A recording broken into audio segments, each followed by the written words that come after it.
Okay,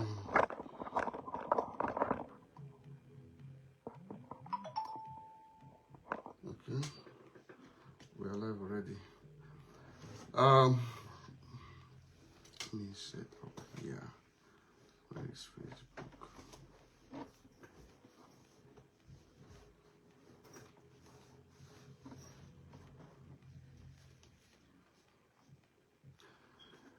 Good evening, everybody. Thank you for joining the live once again. We quite appreciate you for giving us the opportunity to host you on this broadcast. Today, we are going to be talking about communication once more, because the conversation we had yesterday was so interesting that we decided to carry on to talk about it, because we didn't dwell much on parental communication, how parents are supposed to communicate with their children, and how parents are supposed to receive feedback from their children. So we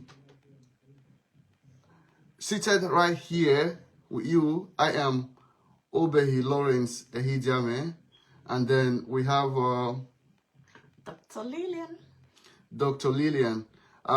Yesterday, I didn't do so much justice introducing her and her qualification.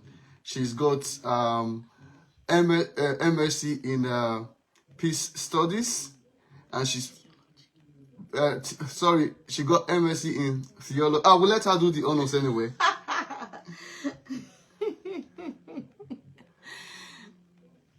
Is that necessary? Of course, you've got to tell them who you are. They need to know you. Oh.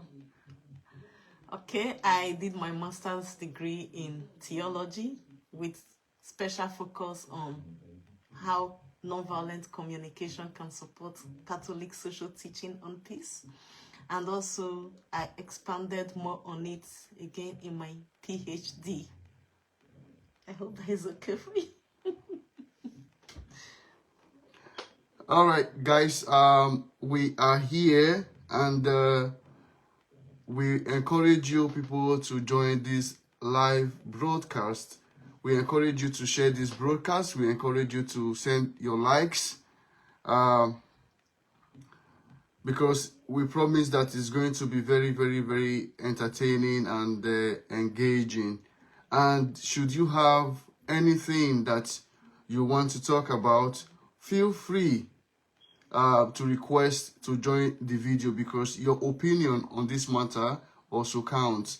We like to have a practical, we like you to share your experience when it comes to communication with your general communication, especially with family, with your children, and with the people you work with your husband, even with your dad and your mom. How did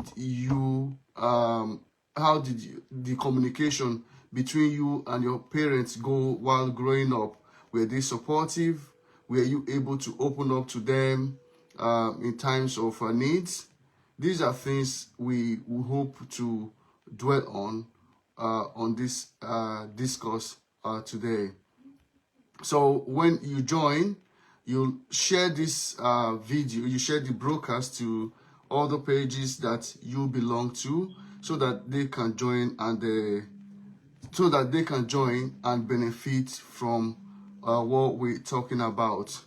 So before we start, I would like to talk about a few things that bordered on some questions that Lizzie asked yesterday. If somebody does not want to communicate with you, if despite you trying to ensure that there is communication, how do you go about that? First of all, if I want to answer that question from my experience, from what I've heard people say that made that made sense to me. So if you've come across that situation, what you can do is to do the extraordinary. Like doctor said yesterday, first of all, look at the circumstances that surrounded that the circumstances, what occurred, what led to that shutdown, what led to that breakage in communication. Then, if we are talking about a communication breakdown between two people who are in a relationship, I believe that as if it's, for example, if I am not talking to my wife and I'm not ready to communicate about a particular problem that we have, I think if my wife wants to actually talk to me, and the first thing first is to make me get her attention. How will a woman make me get her attention? Do something that you've not been doing before. Dress extremely good. If possible, you can dress extremely sexy. If, for example, I'm talking about in a relationship, a relationship between a man and a woman. Do something that this person can be very, very proud of. Something that will arouse the attention of this person. So if you are able to get this person's attention, I'm very, very sure a question would come up where, for example, if I am forming mute, I'm not communicating, and my wife dresses very sexy, pretending that she wants to go out, the first thing I'll ask her, where are you going to? Where do you think you are going dressed like that? Okay.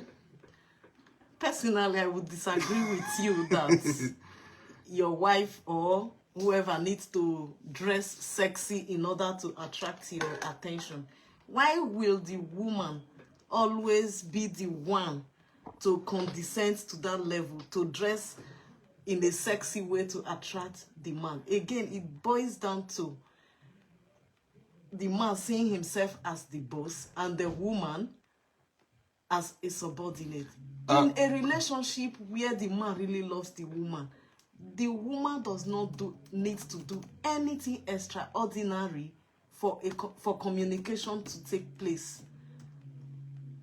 Why I think, if you listen to me very well, you would understand that I said in the case of the woman wanting to establish a communication with the man. So in order for that communication to take place, you need to do something extraordinary. I was still coming to what a man can do, because it's vice versa. There are times where the wife would not want to talk, and the man has to do something extraordinary to attract the woman, to make the woman want to talk. Now, if again connecting with the need of the person is not there, no matter what you do to impress the other party, it will not really make sense, because you've not connected with the person's need and interest.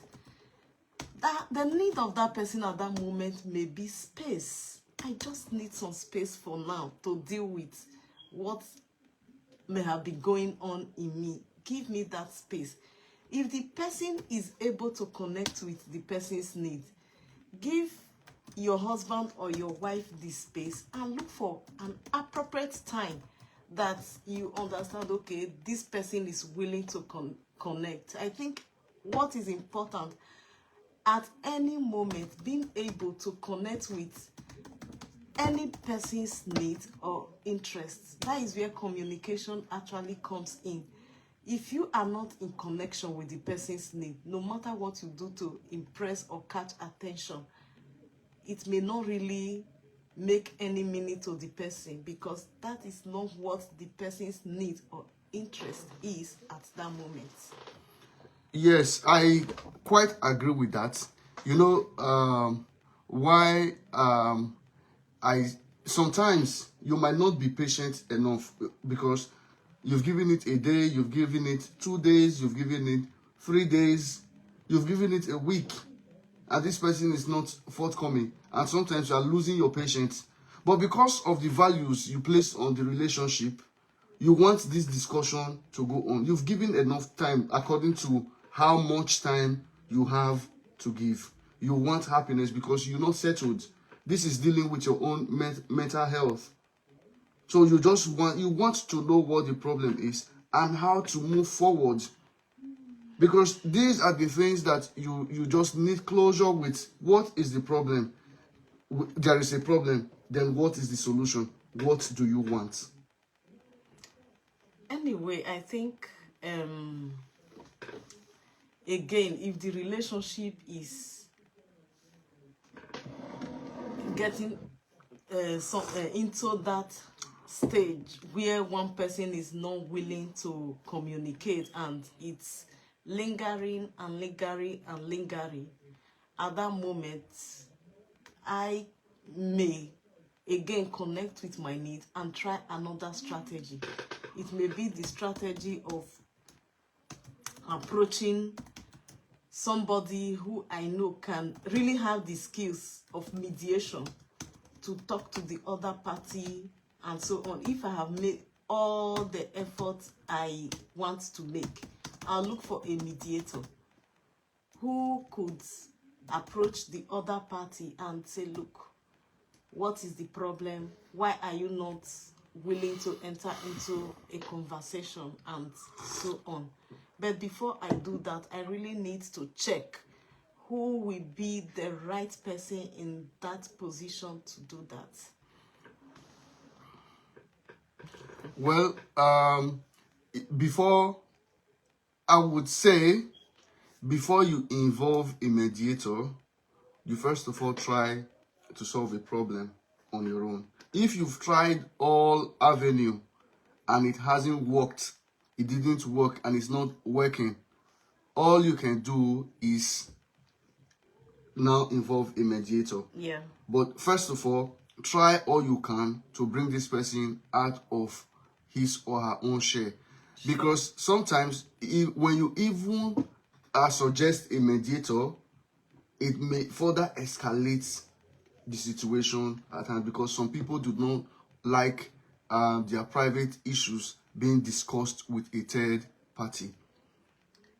And again, that is why it's important to establish if there is conflict, how do we deal with it? Again, these are the things people need to agree on when in a relationship. That is why, yes, in our previous life, I explained when getting into a committed relationship, communication is important. Set goals. Know the needs both of you have in common that is bringing you into that committed relationship. When these things are in place, if there is conflict, you know how to deal with it. You remind each other. Remember, we have our goals. We have our needs that brought us into this. Again, that is why I keep emphasizing communicate. The importance of communication is important. Acquiring communication skills is important. So, but you know, sometimes some of these things are not laid out. A problem can just occur, and then you find yourself in that situation. There is no plan, nothing. So that's why I'm trying to say that if you find yourself in that situation where the man refused to talk, do something extraordinary. And I was giving an example. If as a man, you find yourself in that situation where the woman doesn't want to talk, you try to appeal to the person's conscience by doing something that would interest them. For example, that expensive hair that woman wants might be the deal, might help you cut a deal. That expensive bracelet, that expensive necklace that the woman has been talking about, women love gift. That may make them to come out of their shell. We know what men like. So when you have tried these things and it hasn't worked, then you cannot begin to involve a mediator who can help ameliorate the situation. So we're still waiting for you to come on, join us on this exciting discourse.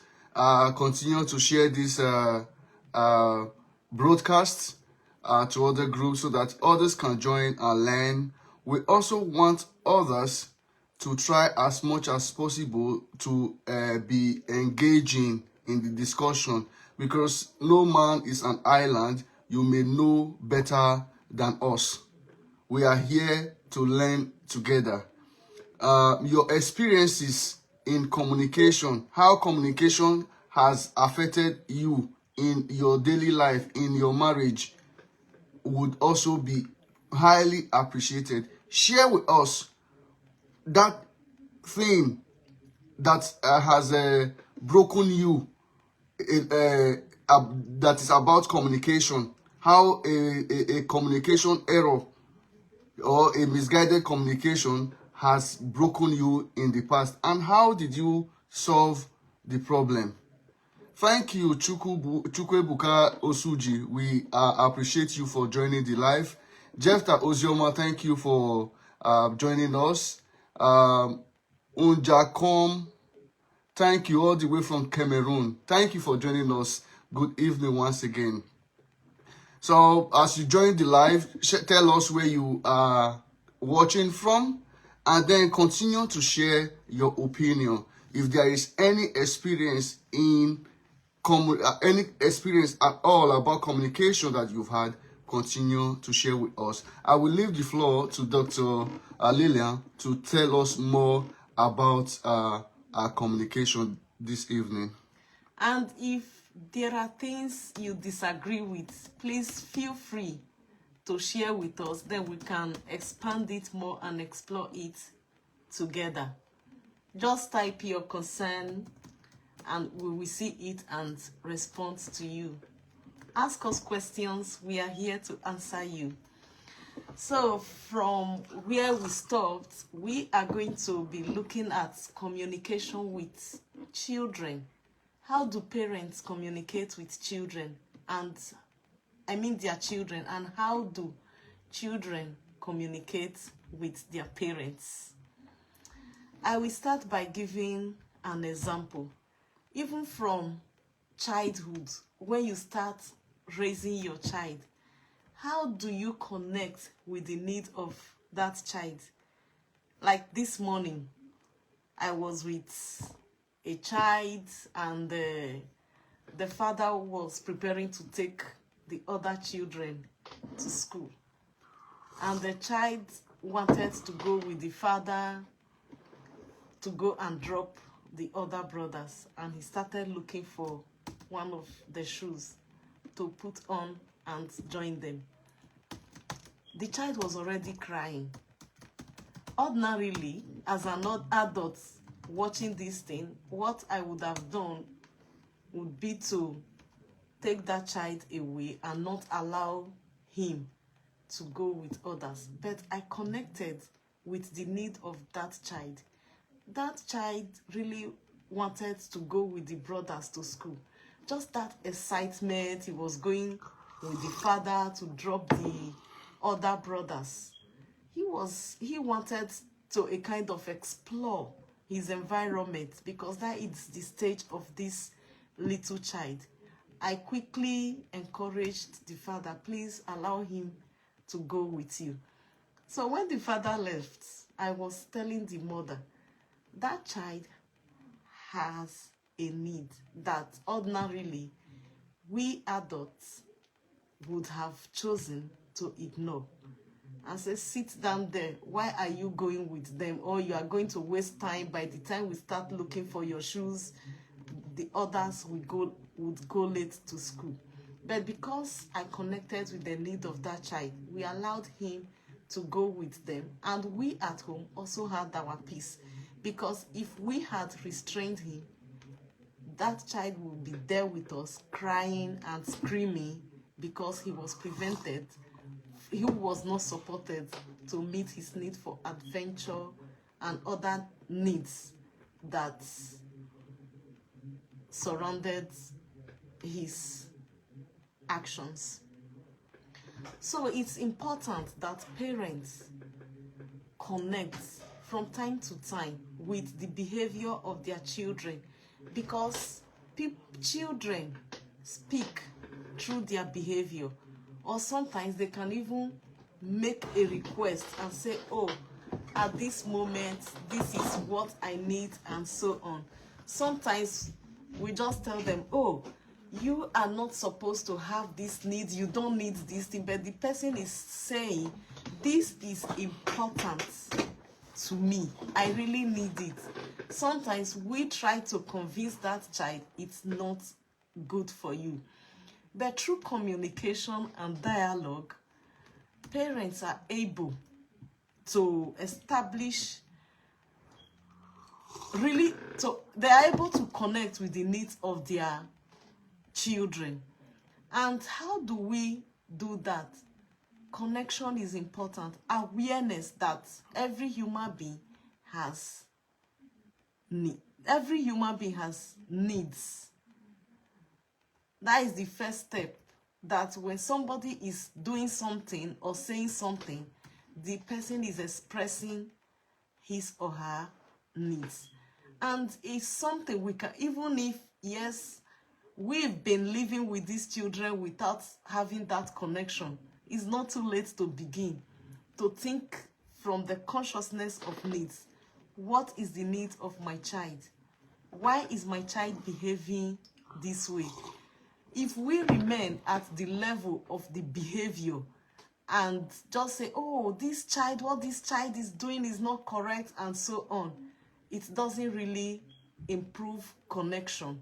Rather, we will do a lot of things that will not support us and also will not support that child. Thank you very, very much, sister. I can see a question from Lizzie talking about why parents always misunderstand their teenage children. Fortunately, Lizzie, that's part of the topic we're going to dwell on today. So,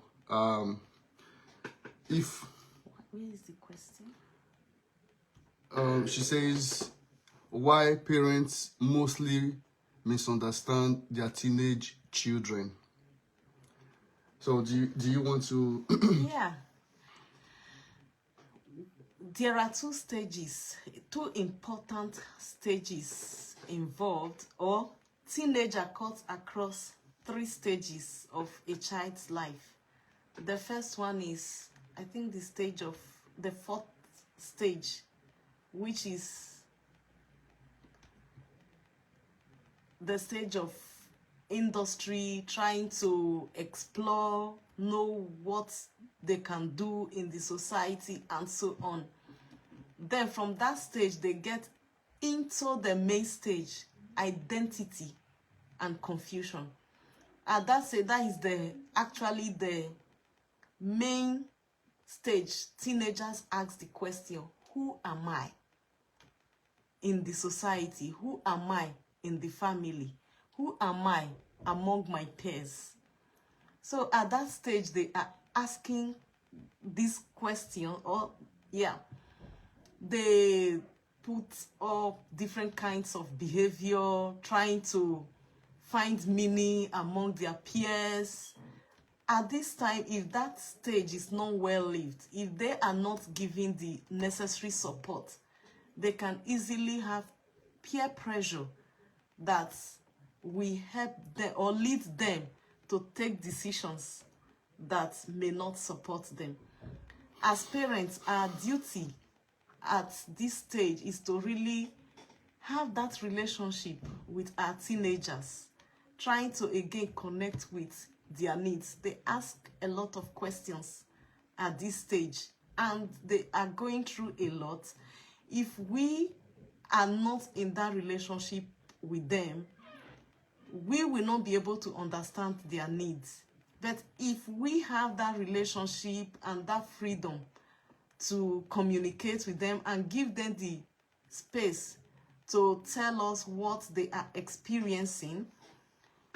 If we have that relationship, they will learn a lot from us as adults.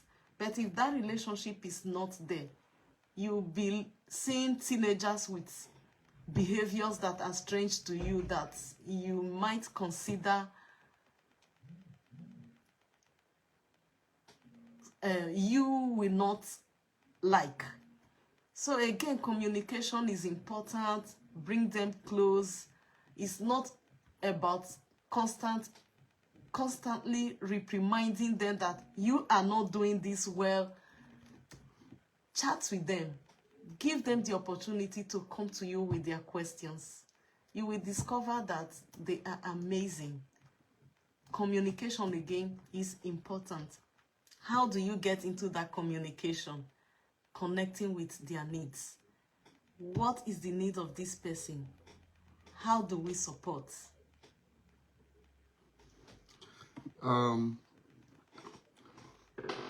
Thank you very much, Dr.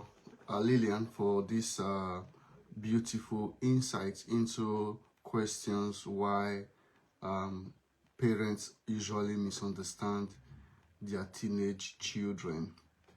Even at that time, they want to really assert themselves to let you know that, yes, I'm no longer that kid you used to think I'm now a teenager. I need to be independent and I can take some decisions for myself. You really need to respect that, acknowledge that, at the same time, connect with them and support them the way they would like to be supported. Yes, you know, one thing is that that support is very, very important in the relationship between a father and a child, a mother and a child.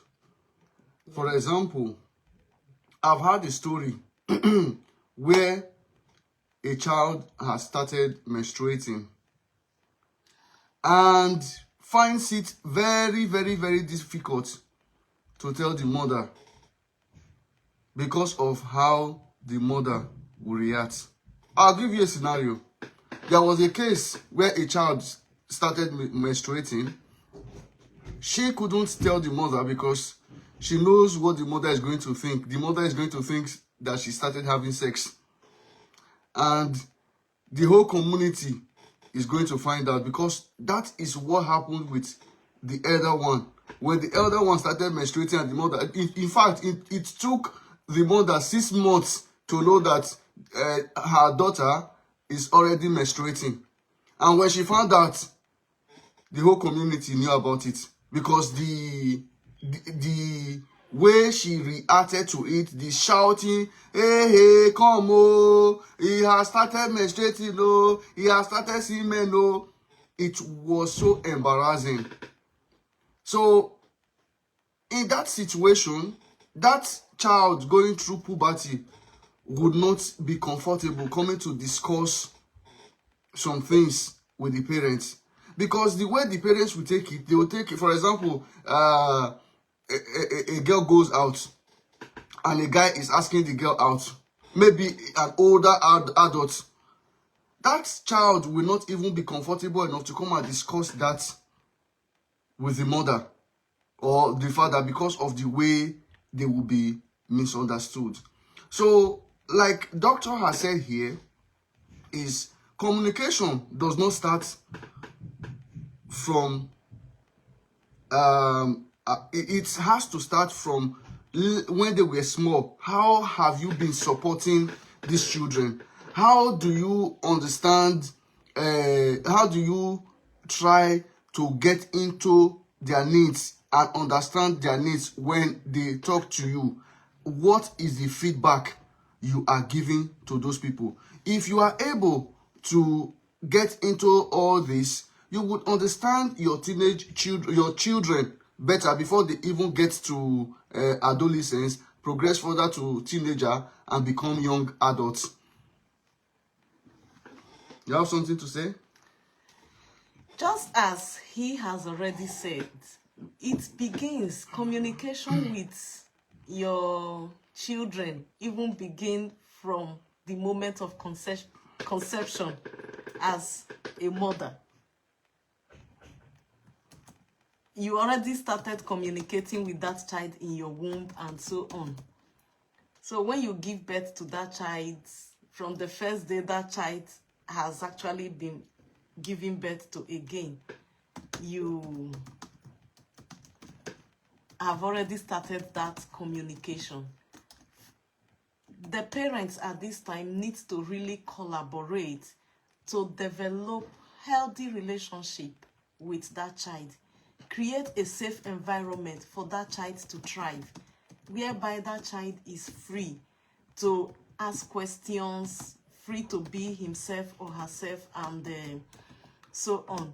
So he gave an example of a girl child who started seeing her monthly period and couldn't talk to her mother or her parents about it because she is aware that if she say it to the mother, the people in the neighborhood will get to know about it. Because of that, she kept it to herself, and it was after 6 months the mother got to know about it.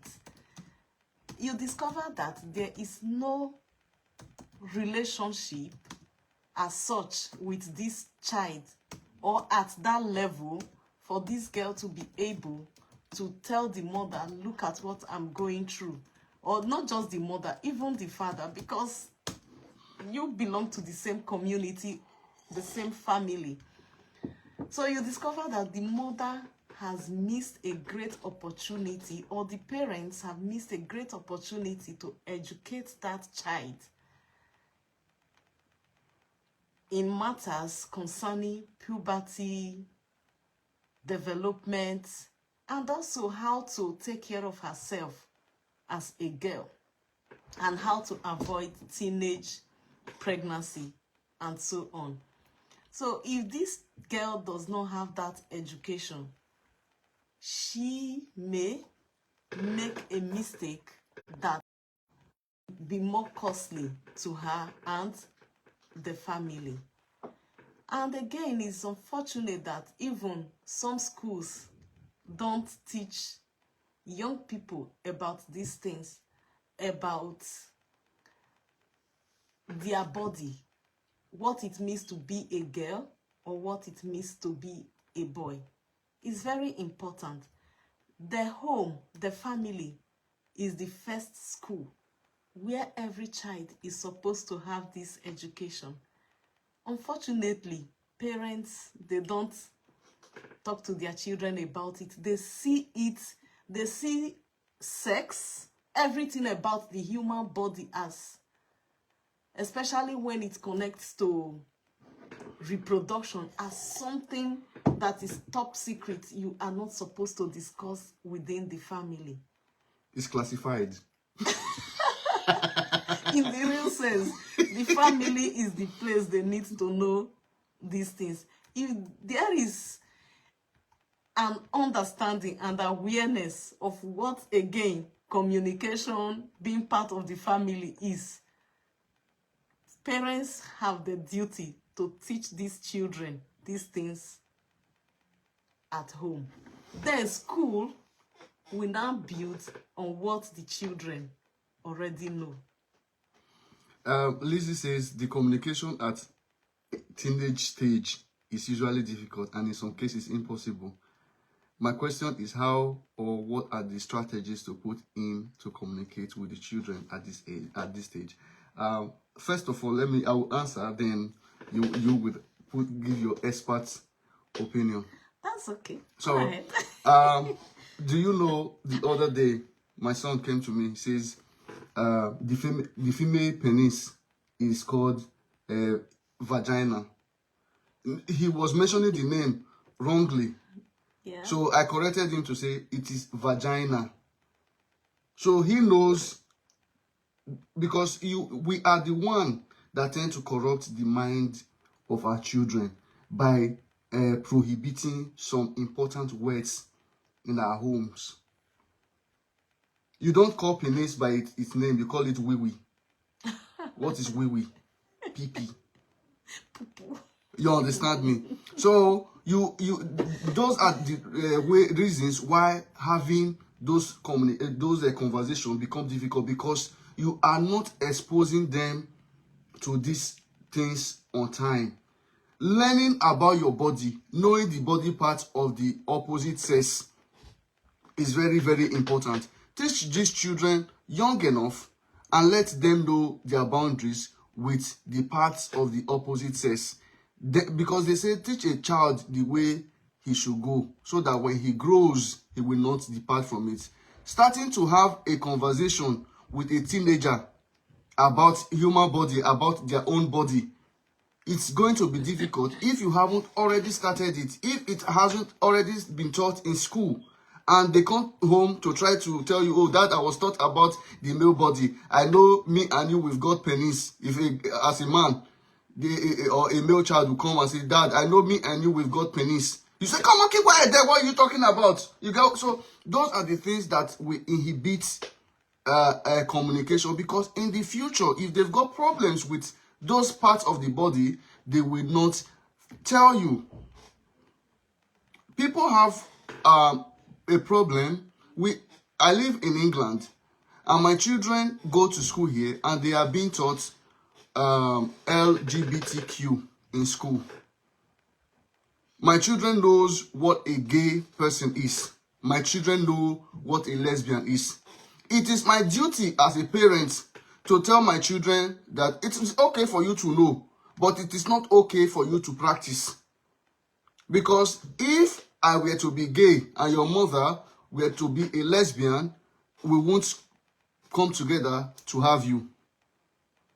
So you know that as a man, you are supposed to like a man, and as a woman, you are supposed to, as a man, you are supposed to like a woman, and as a woman, you are supposed to like a man.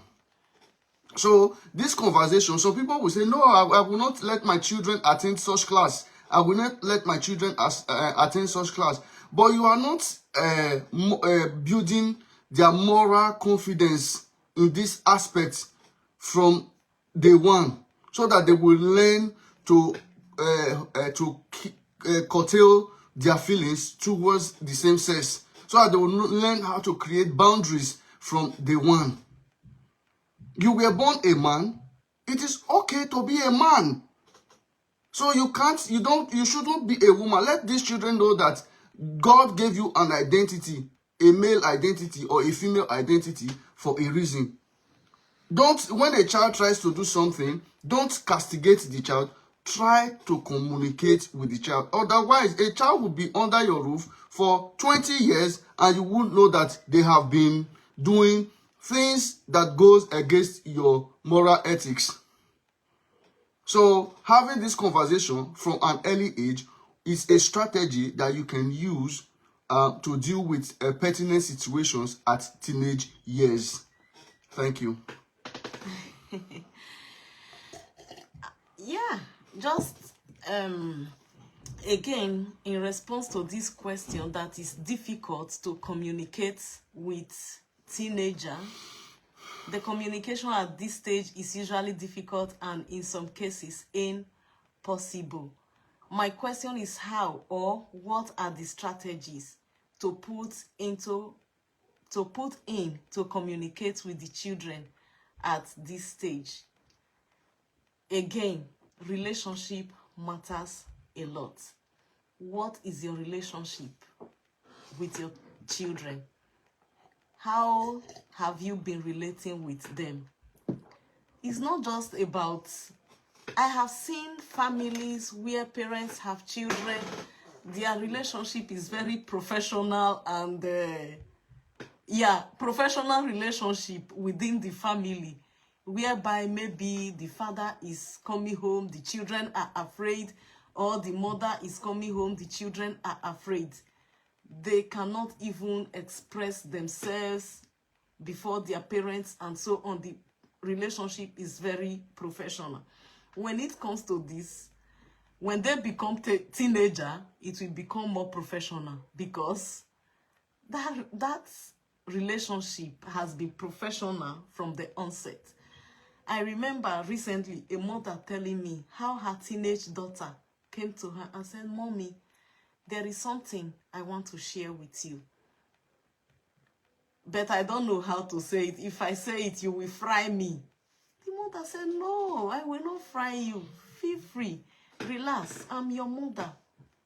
I'm an adult. I've had experiences. We can share. We can talk about it." She created this safe space for that girl, or for her daughter, to share with her that thing she was thinking, that when she share it with her mother will not receive her, maybe angry or upset hearing those things. But because the mother has given her the safe space to share this experience, they sat together and she told the mother, she shared that with the mother.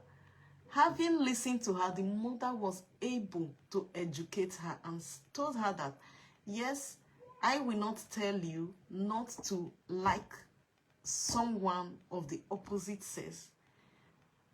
I would like you to know that these are the things that happen in this kind of relationship.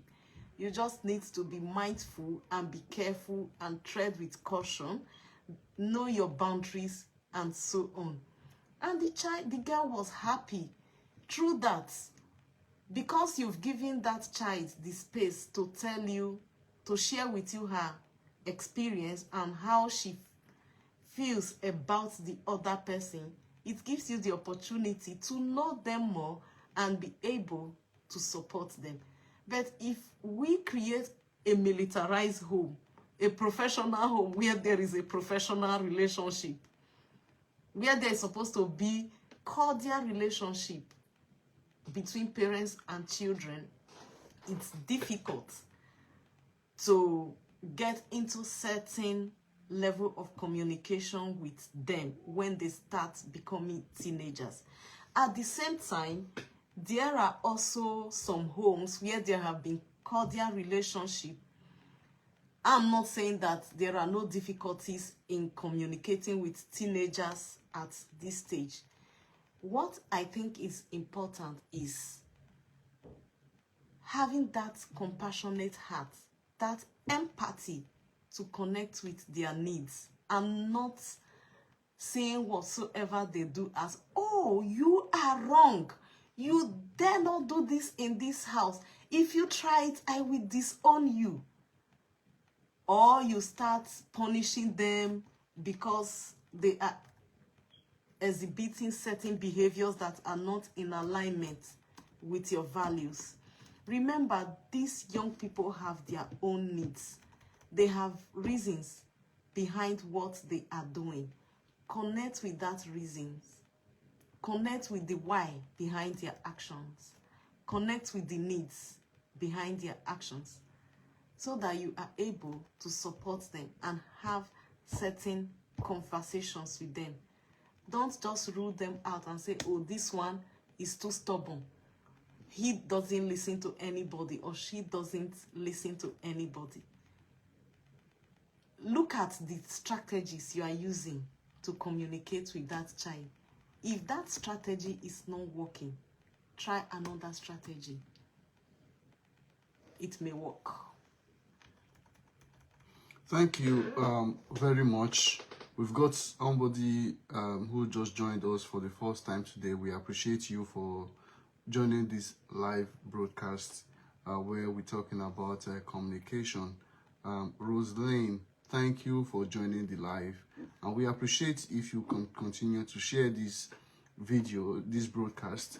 If you continue to send in your likes, make it more entertaining, make it more engaging by asking your questions and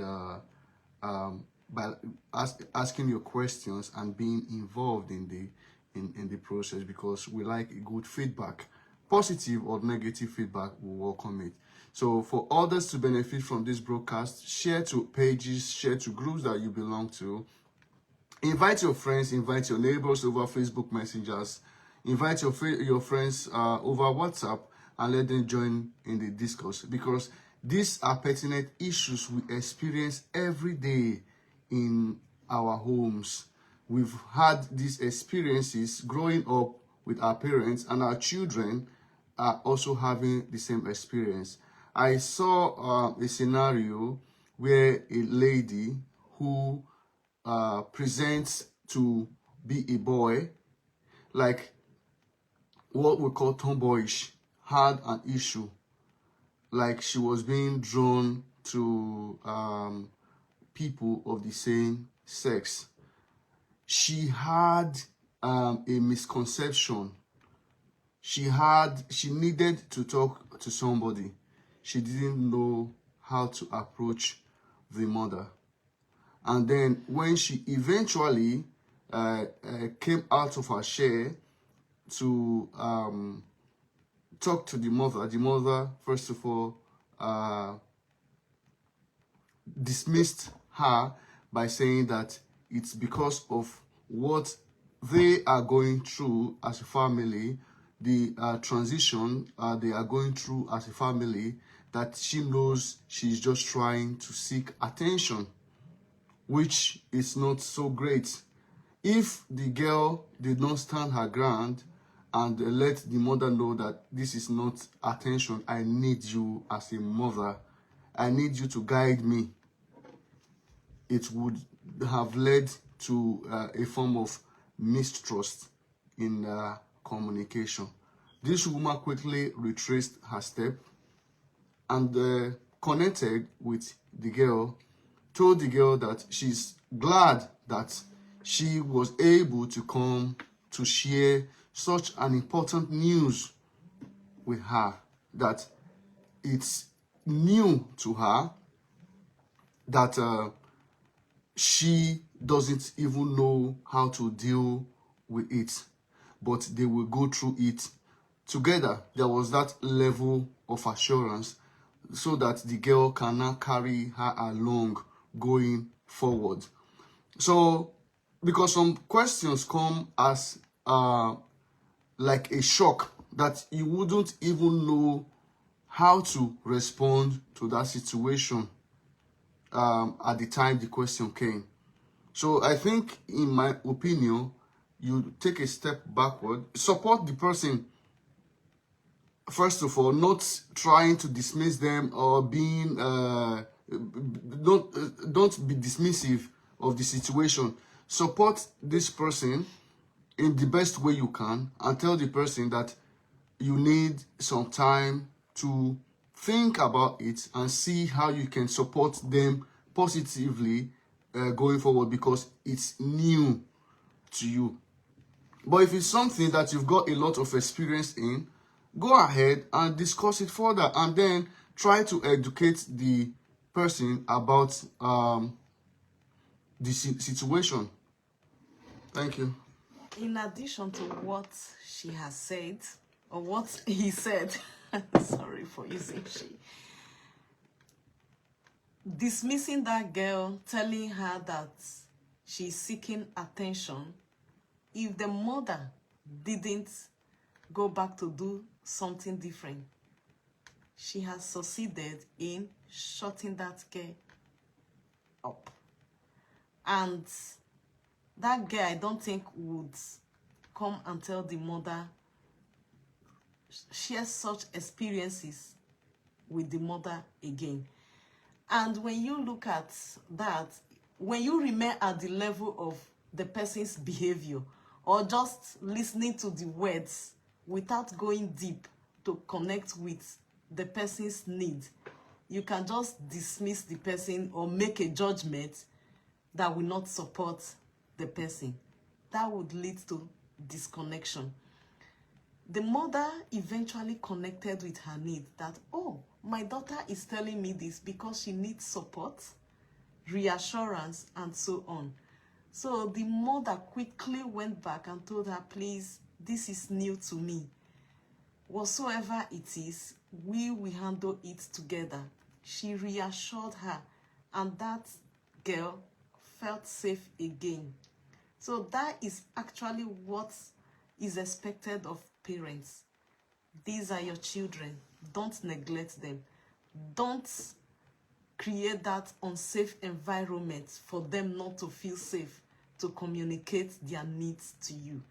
That girl was only communicating her need for support, her need for reassurance, her need for accompaniment. And I'm happy the mother was able to do that. So now, I would like you to throw more light on understanding the needs of your child. How does understanding the need of your child build or foster a relationship with your children from childhood into being young adults? Thank you for this question. So what I heard from you is, how do we identify the needs of the child and nurture it from childhood to adulthood? And being involved, Okay, in supporting them to meet their needs. their needs. Yes. I really like this question. First of all, before I deepen this question further, I will first of all explain, how do we identify needs? When we have an experience, or when a human being is behaving and we are having that experience, we are seeing the behavior, we are experiencing the behavior. As somebody who is a recipient of that action, any action or behavior you experience immediately evokes some feeling in you. It's like, I am happy or I feel sad about this behavior that this person is exhibiting. So what I'm trying to explain here is that an action or an experience evokes feelings in a person.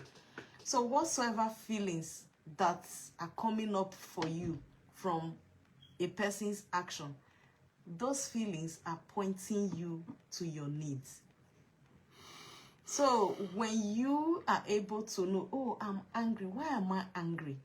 Maybe my need for understanding, my need for clarity, my need for support, my need for connection, it could be need for anything. So that is how to identify needs, through your feelings that are connected to the particular experience or action or behavior that is occurring at that moment.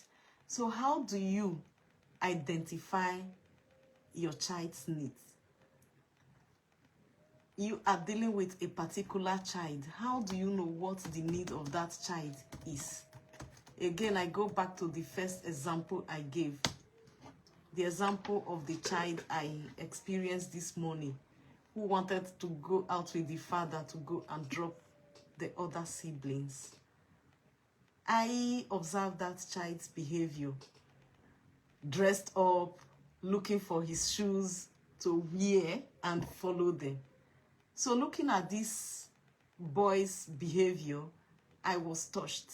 I felt touched. That was my feeling at that time.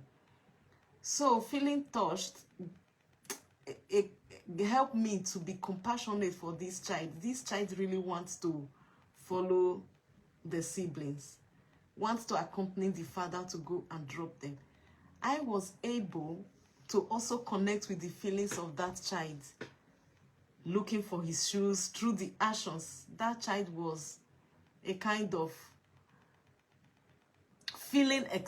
having feelings of expectation. I expect to go out with my father. And behind that feelings of expectations, that child have the need for adventure or fun or connection with the siblings and the father. that was why he was seeking to accompany the father to go and drop them in the school. So when you observe a behavior and know what, and a kind of understand the feelings from that person, you can understand the person's needs. So when I had this experience and connected with the child's needs, I was able to support that child to look for the shoes and ask the father, please don't leave him behind. He wants to go with you. Then the father also connected with the need of the child and took him along. So he was just saying two things at that moment. Please help me to meet my needs. And when his need was met, you could also see that expression, even if he couldn't voice it out by saying thank you for helping me to meet my need. You could see that piece. He was happy that he was allowed to accompany the siblings to school. So it's just, we've been doing it. We've been living that according to needs, trying to connect with this, with people's needs, with our children's needs.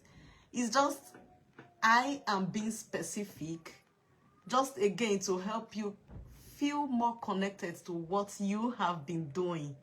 That when you understand the person's interest, the person's needs, that is why we are able to support people, to respond positively to what people are asking us to do for them.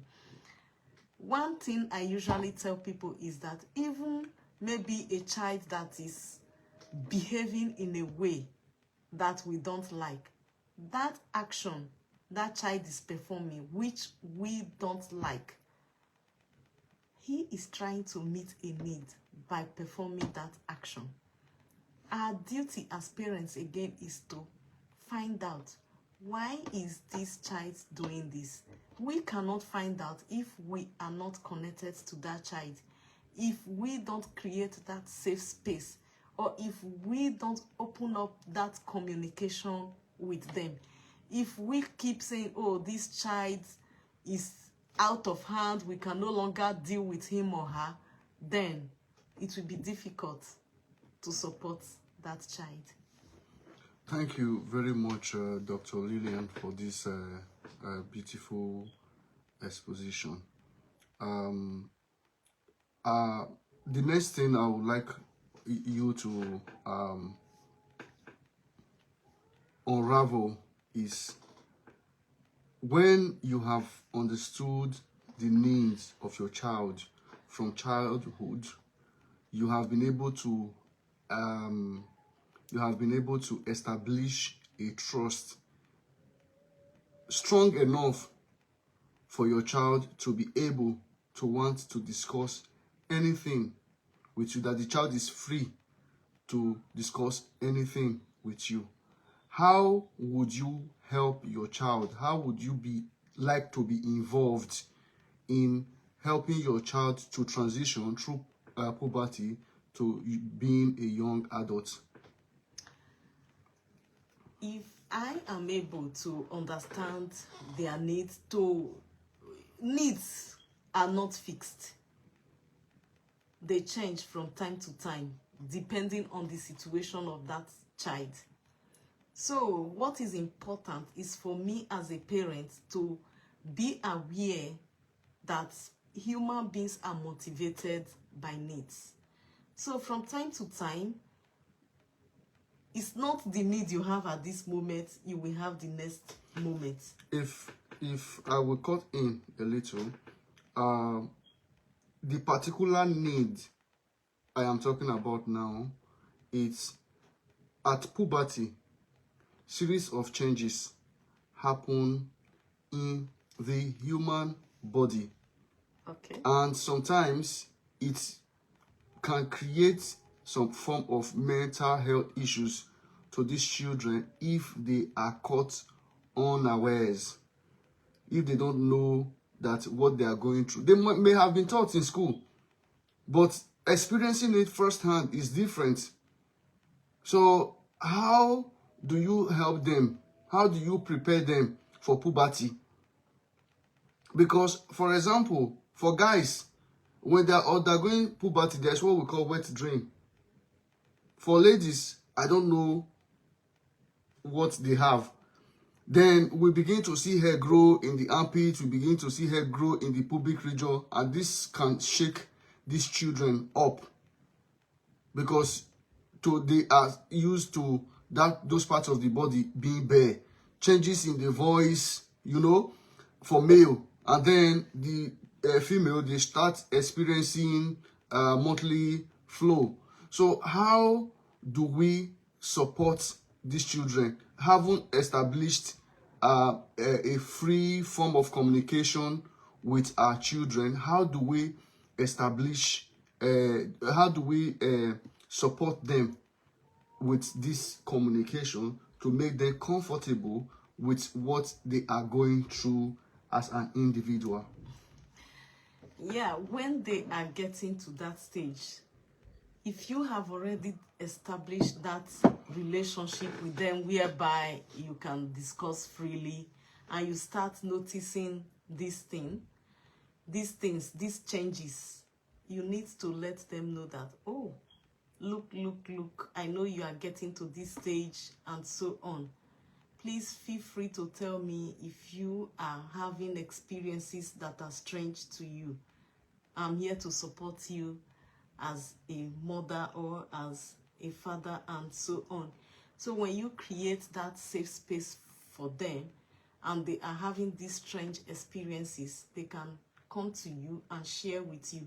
From there again, you are able to know this is what this child needs at this moment. You can support them.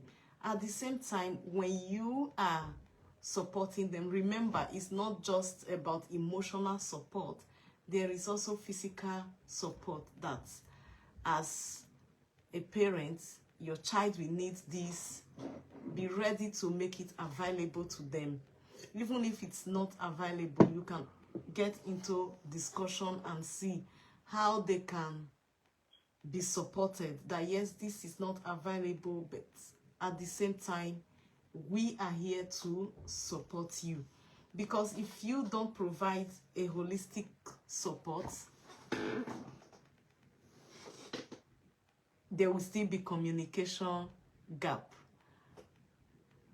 Good evening, ma. Thank you, Juliet. Welcome to our life. We are happy to have you here. So, that is it. As I earlier said, needs change depending on the situation of the person. What you need to have constant in your toolbox as a parent is that ability to connect and understand the needs of your child at any moment. If you have that ability to connect with not only the needs of children, needs of human beings around you, you will be able to use the appropriate strategies to meet needs whenever they arise. Strategies are many. We have many strategies for meeting a particular need. What is important is what strategy or tactics am I using to respond to this need? Is it a strategy that will support this person?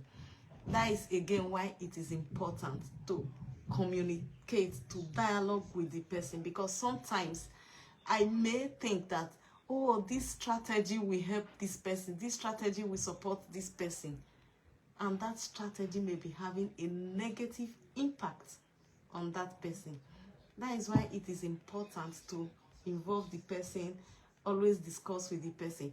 How do you want me to support you? What kind of support do you need? And the person will tell you, this is how I want to be supported. And again, it's a cycle of identifying it and collaborating in identifying strategies too. So, are you saying now that if you don't think your child needs that support, you won't offer the support? Not if I don't think. You don't need to live to be at the thinking level. Like I said, you need to communicate, to discuss, to dialogue, to know the needs of that child. Is because if you say, oh, I don't think, you've not even asked your child what is going on, how can I help you? Communication is important. Yeah, what if, for example, you ask and they declined to share what they are going through with you, because at a point, growing up as kids will always want to have a bath together, both the male and female children. Sometimes when we were growing up, they can share a bathroom, and then at a point you see that the older ones, they start withdrawing from that communal living, because they are beginning to develop some features. Okay. And then they are beginning to be more aware of their body and of the environment.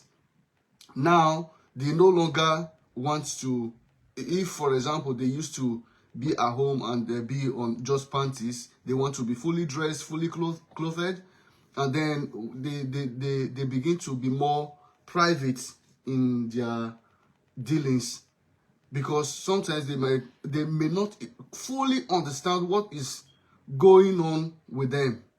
And I think as a father, if what I would do is to have a conversation with my wife and see how we can both support, if a female child, support her through that puberty, educating her what is actually happening, telling her the next steps, the next things that she should be expecting. The mother will be in the best position to tell the child how to put a pad on, and how to calculate the cycle. And then the topic ovulation is equally very, very important, because you never can tell when a child can be sexually active. So I think where I differ with you is that even if the child decline to that support, if you don't tell a child some certain things, for example, you don't tell the child, you don't teach the child what ovulation is, they don't understand ovulation, you won't be able to teach that child safe sex practice. And that is a very, very important topic that you need to teach a child, even if you don't want them to start having sex at 13 or at 12. But you need to let them understand what safe sex practice is and what ovulation is, how to calculate their menstrual cycle, how to calculate their ovulation cycle as well. I agree with you completely that this education is very, very important. At the same time, as you are having this kind of conversation, you are going to hear their own opinion. From there, you will know the level of support they need. Yes, and more needs that are popping up and how you will support them. It's very important that as parents teach them this, because if you don't teach them as parents, even though they may learn it in the school, it's not all schools that give them this kind of education. Like my experience here in the UK, I know many schools have started, they've been teaching young people about relationship sex education, that in secondary school, even from year 7, from age of 11, young people have already started knowing some of these things. Even in their primary schools, it's not something we just keep as a mystery that they will figure out themselves. It's very important parents teach their children, because the home is the first school for children, while the formal education they learn at school builds on what they already know at home. Thank you very, very, very much.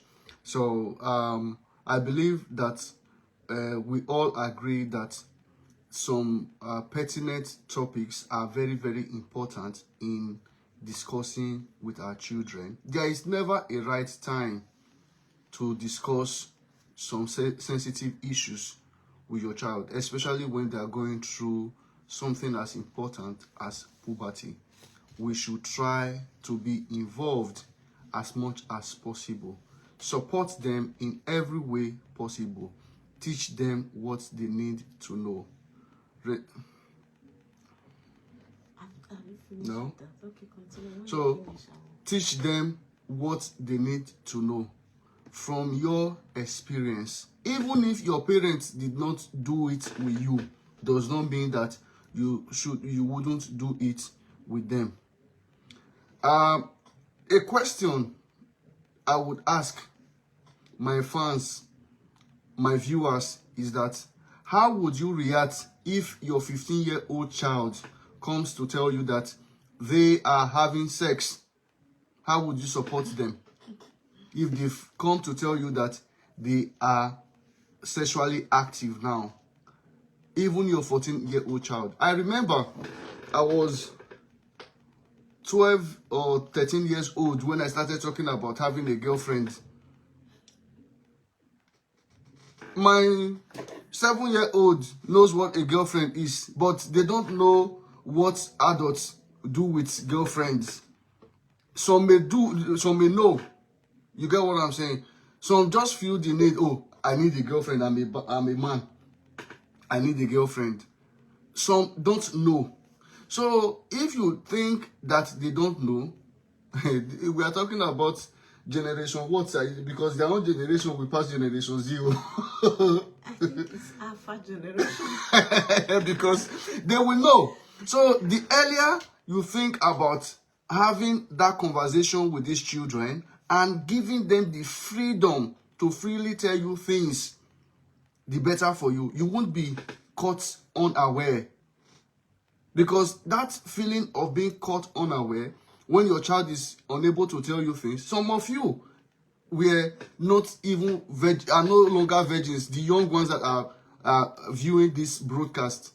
And your parents can still swear, oh, my daughter is a virgin. But it's because you don't have the courage, because of how they will react to that information. That is why you don't even have the courage to share it with them. Because if you are sexually active, your parents can prepare for the worst. It gives them the room to prepare for the worst. But that also gives them the opportunity to, it gives them the opportunity to avert the worst by telling you, by teaching the children what they are supposed to do to avert the worst. So I think sex education is very, very important from puberty to being young adults. These children need to know. That's my thoughts on that. Well, we have spoken much about this. Is important. Again, how do you get into this kind of communication in the family? Building cordial relationship with your children is very important. Your children have needs. Identify their needs. Support them as much as you can. If you don't have the material resources to give them the material support they need, talk to them. Dialogue with them is very important. So another area I would really want to talk about is the aspect of your children, your teenage children, choosing their career, what they want to study, and so on. Because this is again one of the things that bring conflict between parents and children. Sometimes you discover that their parents impose their needs on their children. I want you to be a doctor, a medical doctor. I want you to be an accountant, and so on. So you just discover that sometimes these things you are telling your children or your child, I want you to be, is your own need. It's not the need of that child. It's not what that child is aspiring to be. Find out, what is this child interested in? Even though at that level, young people, they don't have clarity of what they really want to do. At least there are things they think are important to them. There are things they think, oh, I would like to do this. Support them, dialogue with them, and help them to achieve that thing they are longing for. Because sometimes when you tell a child that, oh, this is what I want you to be, you discover that they struggle a lot to fit into that box you want to place them. Allow them to have their own voice. Allow them to choose their career path. All this again, this is possible through communication, through connecting with your children's needs. Talking about connecting with their needs, as you have talked about, I have a child who has interest in football. He has interest also in entertainment. You see? Mm-hmm. Despite the fact that I would want them to do something that is currently marketable, I would also want to help them to connect with their needs to be in entertainment. You get what I'm saying? I will also help to assist them to meet their need of being a footballer. So, but I would also have it in mind that as children age, their needs change. All we can do as parents is to guide. In psychology, if you're having a problem and then you meet a psychologist will not tell you what to do. They will only guide you to reach a solution. So that is the role sometimes we as parents need to play in guiding our children in pursuing a meaningful career path. Look, you know your children. You know how to support them. You know what they like. You know what they want to do. And these days, I don't think there is any career path that is useless. If you are innovative enough, you would be able to make a meaningful living from any career path that you choose. So it's very, very pertinent that we help our children meet their needs by supporting their goals. Thank you. What I would like us to talk about next is why is it important to talk to your children about okay, listen, why is it important to talk to your children about self-awareness? Why is it important to talk to your children about self-awareness? I would like to know more about that. Thank you very much for your question. Self-awareness is very, very important, because if you are not aware of yourself, you will do a lot of things that you might regret. If you are aware of yourself, it's easier to navigate situation. It's easier to navigate life. So self-awareness is important. When you say self-awareness, what is even self-awareness? Knowing whom you are. And how do you know who you are? Again, for me, it's not a rocket science. Self-connection is very important. Yeah. From time to time, being able to connect with yourself, to think inward, ask yourself, who am I? What am I doing? Why am I doing what I'm doing? What is motivating me? Some of the things that help me to actually gain self-awareness is the ability to be aware of my feelings whenever I have any experience. The ability to think about that experience and try to connect with how am I feeling about what happened. If I am able to be aware that, oh, this thing that really happened, I'm not happy about it, I'm upset, I am surprised, and so on. That is the first level, being able to just know how you feel about a situation. Then from understanding my feelings, I cannot go deep to understand these feelings that I am having, being upset about this thing. What is it telling me? What is it pointing me to? What need is these feelings pointing me to? Maybe I'm upset because of a particular thing that happened. It could be maybe my need for recognition, my need for support, and so on. So self-awareness helps me to understand when there is an experience, to connect with how I feel about that experience and identify the unmet need behind that feeling.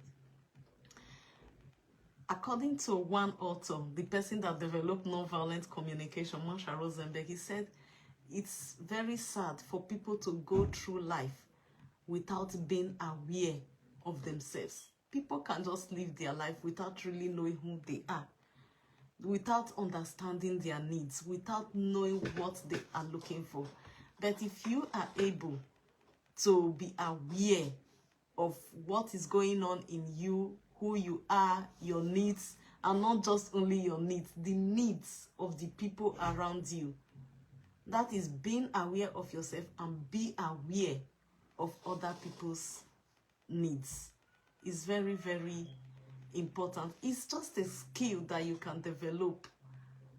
Skill set of nonviolent communication, reflecting on your experience, reflecting on your own behavior, people's behavior, connecting with feelings. Being empathetic.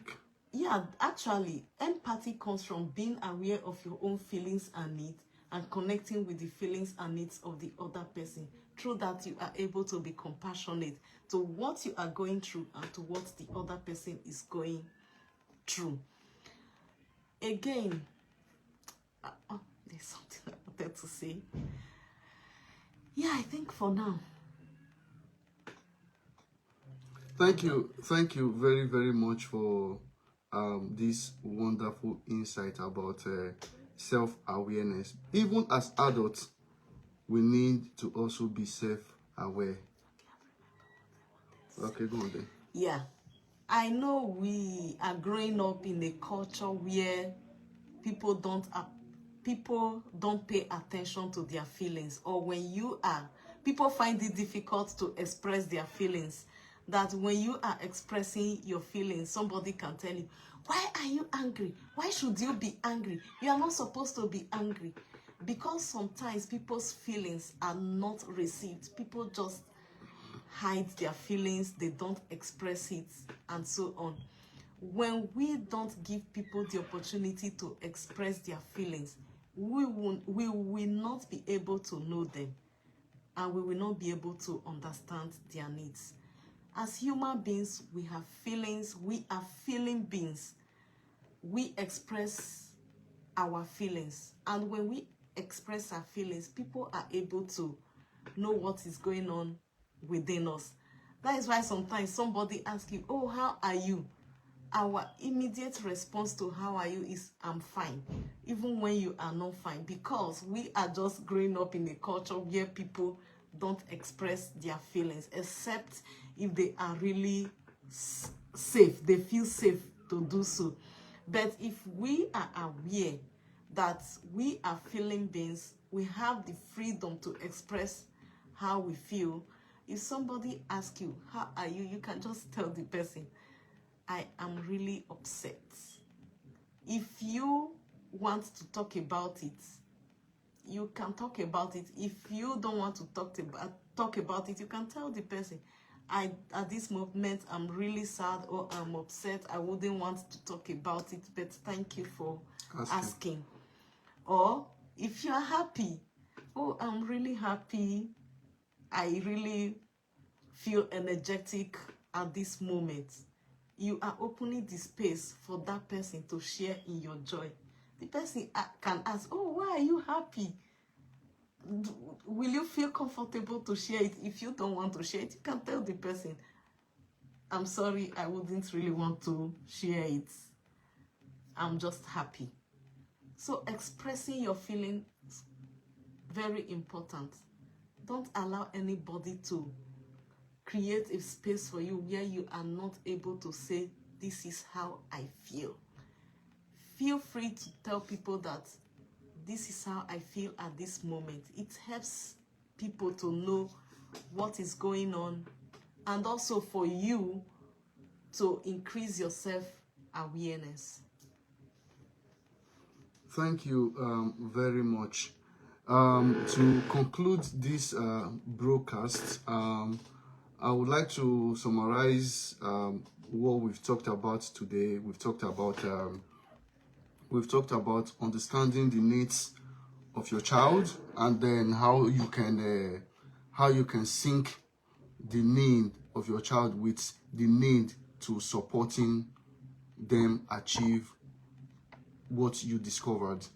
And then we've also talked about how to help your children, because it is understanding that need, the need to establish a trustworthy communication from childhood that will grow the trust between you and your children to when they are approaching puberty, and we enable you to be able to hold that conversation of what their body is going through at puberty, and how they can overcome peer pressure, how they can overcome peer pressure in their everyday dealings. And it is this trust in communication that would also help you to be able to avert so many unwarranted circumstances, ranging from teenage pregnancy to drug and substance abuse or misuse, and a lot more. Because if you are in sync with your children through communication, they will be very free to let you in on so many things, and this can help you to avert so many impending dangers. So, and then to round it up, we talked about self-awareness, and that self-awareness is knowing who you are and teaching your children to also recognize themselves in any given situation. And Dr. Lillian has a thing or two to say before we finish this broadcast. If you build healthy communication and healthy relationship with your children, they carry this throughout life, that even when you are old, that connection is still there. Sometimes some children, they lose connection with their parents because that relationship wasn't really there as such from the beginning. So if you really want to keep life relationship with your children, build it from childhood through the way you communicate with them. Very important. Thank you very, very, very much. We appreciate your wonderful input. These 2 days that you've been with us, you've really, really impacted a lot of knowledge into a lot of people, and you have exposed a lot of things regarding communication. God will continue to bless you richly with knowledge, wisdom to impact others. If you want to know more about communication, nonviolent communication, building relationship, please feel free to reach out to me through email, lilyhere@yahoo.com. If you want a training for your organization, I'm available to give you some training. Please feel free to reach out. So thank you. What she is trying to let you know is that if you don't like the way people talk to you at work or people talk to others, and then you feel the need for a peaceful coexistence with regards to communication in your place of work, you can reach out, and she can host your organization and teach them about communication, especially the non-violent aspect of it. You can leave a comment, and then we would give you the guidelines on how to reach her. Thank you very, very much. We can still answer questions in the comment section. So whenever you have watched this video and you have a concern, you have a contrary opinion to what we have said here, drop your comment and we will be available to provide answers, and we accept criticism. So continue to share this video, continue to like this video. I will post this video on my YouTube channel at Ogatodel TV. So you can go there and watch it as many times as you want. You can download it, you can share it to your WhatsApp groups, you can share it. If you have benefited from it and you want others to also benefit from it, you should keep sharing the video. Let it go viral. Thank you very much in all you do. Thank you, Lizzie, for your engagement. We appreciate you, we see you, and we know you. We thank you. Have a great day. Bye. Bye.